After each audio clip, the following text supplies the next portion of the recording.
Hello tout le monde. Aujourd'hui on va parler un vite fait du Violator qui vient de sortir aux éditions Delcourt.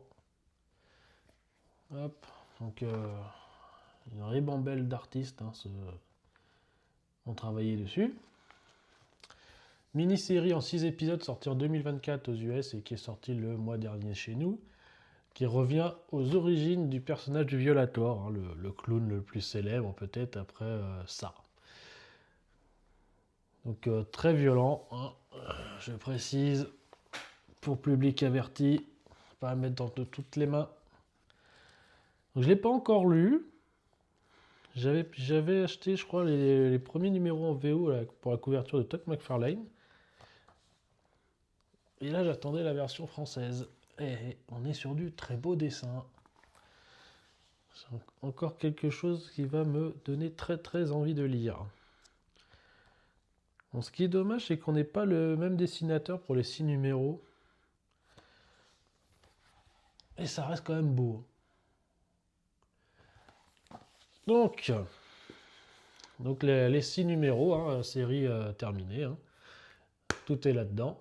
À ne pas confondre avec l'ancienne série Violator de 97, qui était elle écrite par Alan Moore, qui était éditée en trois petits numéros, qui était édité déjà chez Delcourt dans un album unique, et qui est revenu, je crois que c'était en début d'année, ou peut-être fin d'année dernière, dans cette intégrale La Malédiction de Spawn, numéro 2. Hop, ce n'est pas la même histoire, ça raconte pas la même chose, ce ne sont pas les mêmes narrateurs, les mêmes dessinateurs. Là, on est vraiment dans les années 90, hein, c'est sorti en France en 97, donc peut-être 95-96 aux États-Unis. Donc on a une histoire hyper violente, hein, donc comme pour l'autre, à ne pas mettre entre toutes les mains. Hop. Normalement, il y a les couvertures. Tac, tac, tac, tac, tac. Voilà. La couverture iconique que j'ai mis en miniature. Celle-là. Hein. Magnifique. Semic l'avait sorti aussi, cette mini-histoire. On la retrouve assez facilement en format souple de l'époque. J'ai essayé, parce que j'avais raté la sortie de la première édition en dur de Delcourt. Je l'ai raté, et là, bon, on la trouve assez facilement, mais elle est très très chère. Donc je suis très heureux, merci Delcourt, de nous l'avoir ressorti là-dedans. En espérant que toutes les autres mini-séries qui sortent actuellement aux États-Unis arrivent dans ce horaire.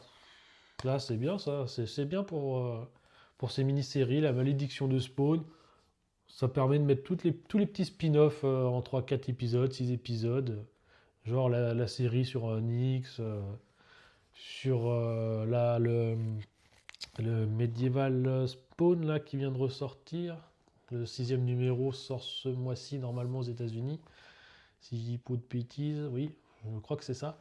Donc ça, c'est un très bon format intégral pour sortir ces mini-séries plutôt que de faire des mini-albums tout petits, tout rikiki et d'en sortir 20 par an.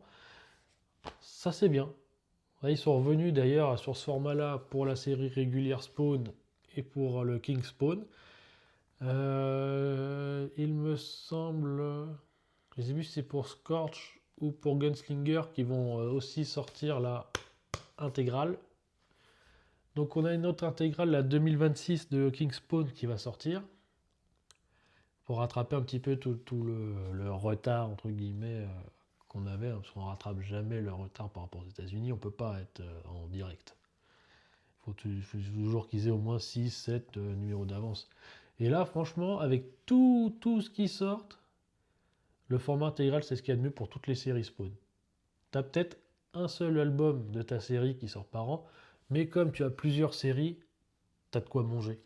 Tu as de quoi manger toute l'année sur le Spawn. Donc voilà, ça, c'est une très bonne idée Delcourt. Merci à vous. C'est rare que je dise du bien des gens. En général, j'aime bien critiquer et faire un petit peu ma langue de... Hein.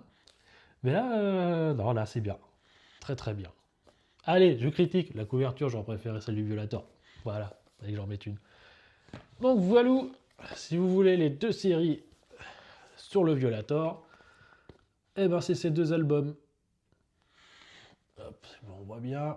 Violator Origin. Donc pas la peine de lire celui-là avant, hein, du coup, vu que c'est lui chronologiquement qui est sorti avant.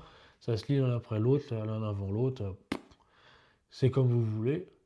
Du moment que vous les lisez. Parce que Spawn, c'est très bon. Ça fait des années. Ça fait quoi? Presque 30 ans Spawn là. Hein. Il est sorti encore en 92. Donc ouais, on a tapé la trentaine d'années. Hein. Que ça reste vraiment au top niveau. Même si parfois il y a des petites baisses sur certains arcs narratifs. On est sur du très très bon. Il a toujours des bons dessinateurs, des bonnes histoires. Là en plus il revient un petit peu aux sources, un peu horreur en ce moment là, c'est encore mieux. Donc voilà, et puis du coup ça fait une collection qui a un peu de la gueule, c'est les mêmes tailles. Tu peux les ranger côte à côte, toutes tes séries. Et ça, on apprécie quand on est collectionneur. Voilà, moi c'est tout ce que j'avais à dire là-dessus. Bonne lecture, salut!